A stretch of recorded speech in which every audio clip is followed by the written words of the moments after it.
पक्ष शरदचंद्र पवार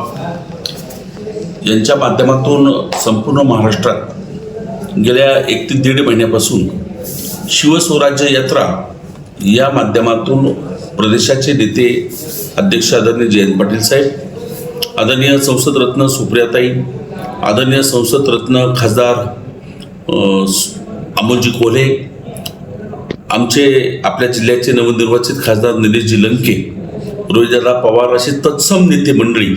महाराष्ट्रामध्ये या माध्यमातून गेल्या 2-2.5 वर्षात या भारतीय जनता पक्षाच्या आणि शिवसेना शिंदे गटाच्या आणि अजित पवार दादाच्या गटातल्या सरकारनं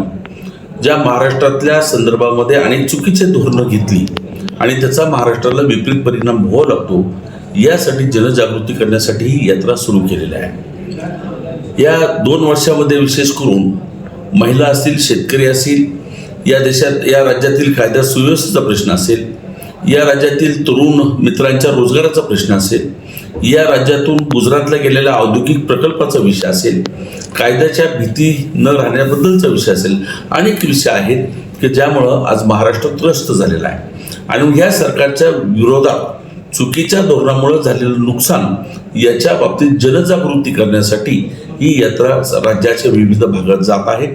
आणि या संदर्भामध्ये जागृतीचं काम करत आहे। याच अनुषंगानं गुरुवार 26 सप्टेंबर रोजी दुपारी बरोबर 2 वाजता खंडोबा मैदान, शेवगाव शहर, शेवगाव तालुका, जिल्हा अहमदनगर या ठिकाणी येणार आहे। या यात्रेच्या नियोजनासाठी आमच्या तालुकाध्यक्ष, इतर सर्व पदाधिकारी यांची आज बैठक होत आहे।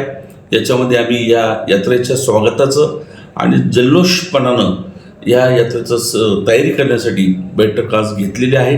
आणि या बैठकीतून 26 तारखेला आम्ही मोठ्या ताकदीनं हा कार्यक्रम घेतोय। आपल्या माध्यमातून आम्ही सर्व कार्यकर्ते आणि सर्व नागरिकांना